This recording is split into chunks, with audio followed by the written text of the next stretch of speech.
Peace once again, my fellow expressions of consciousness. If you're new to this channel, what I do in this channel is to help point people outside of their limiting beliefs that they are a limited being, because it's simply not true. You existed before you was born. You was life before you was alive. What do I mean by this? In this video, I'm going to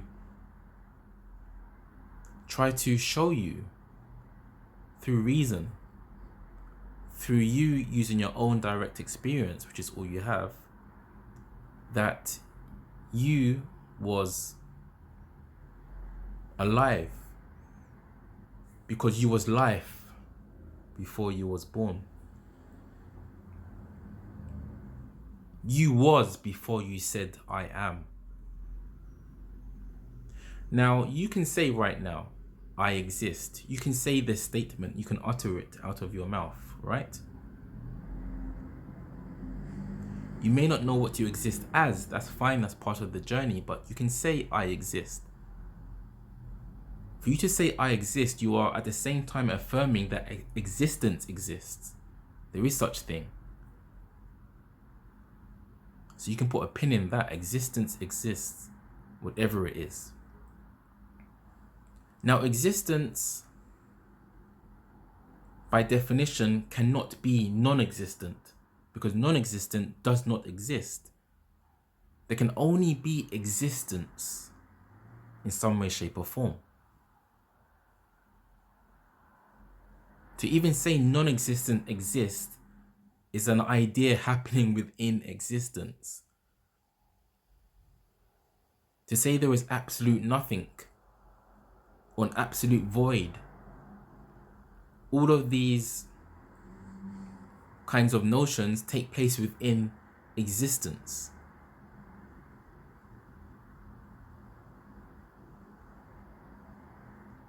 Because existence is not just what you can see, taste, touch, smell, hear,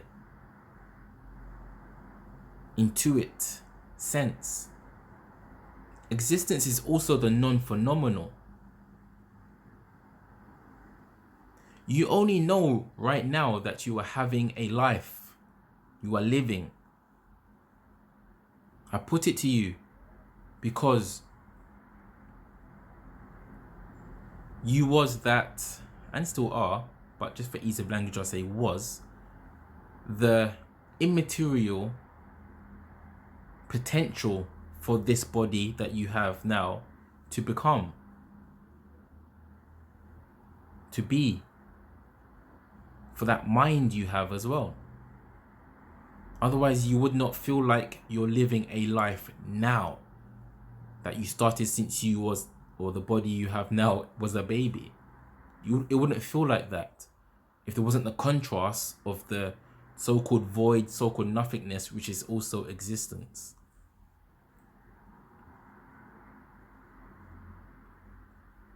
That's why you say, I'm alive now.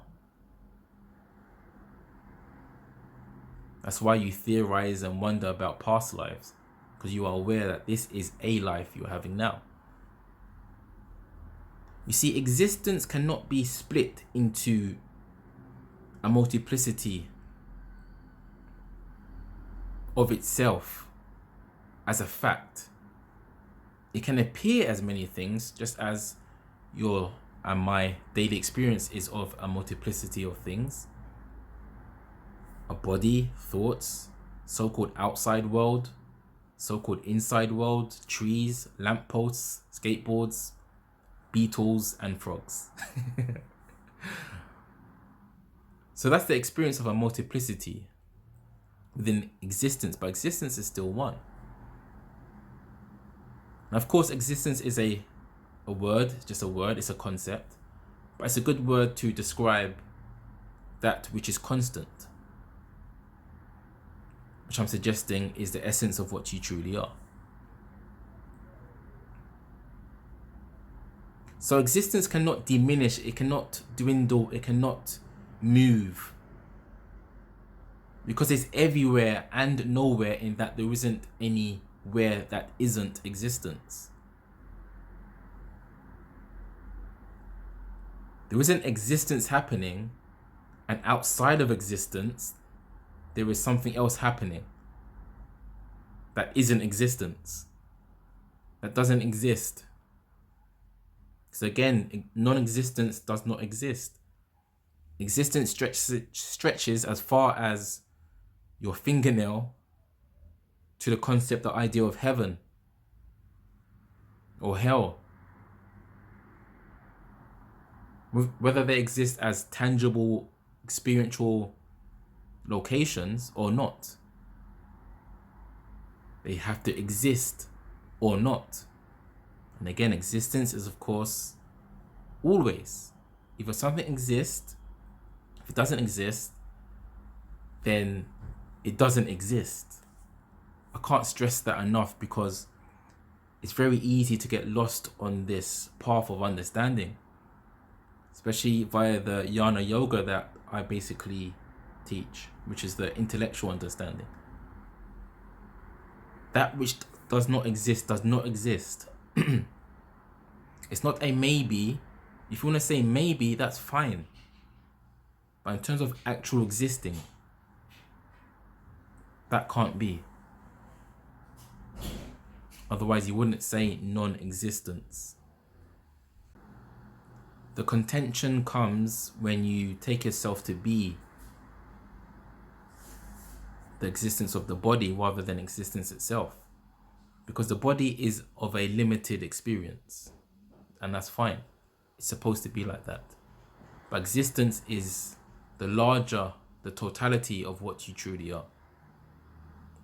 And you can't perceive as existence in the sense of perceiving as everything, because that everything is not a being. It doesn't have eyes. It's everything. Just as you wouldn't expect the space that permeates the universe to suddenly speak and say, hey, how you doing? It exists. It's necessary for the universe to even be, for things to be. Where would you put things without space? But in the way that it exists, its role is to just be that which allows things to be. The same way existence itself, which is this mystery, is that which allows the experience, the illusion of duality to be.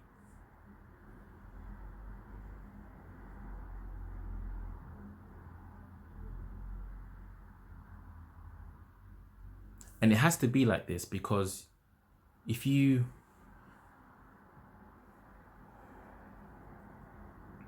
did not believe this dualistic experience, you'd have a very hard time living. So we have to fall into this ignorance to experience life.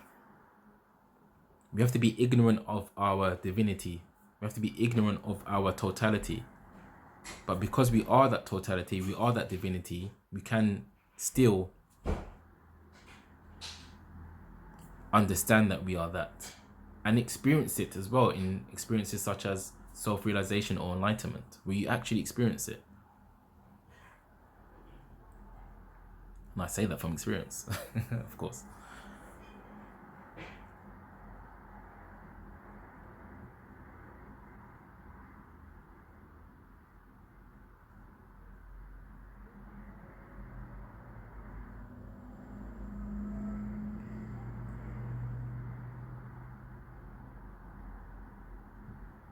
You cannot be anything other than existence if you can say I exist. You are saying I exist because fundamentally you understand that you are existence itself. Because when you say I exist, you're not really talking about the personality, although you think you are. You're talking about existence itself. You're actually saying existence exists. You're not really saying I, the person or self, exists. But you don't realize that. Or maybe you do.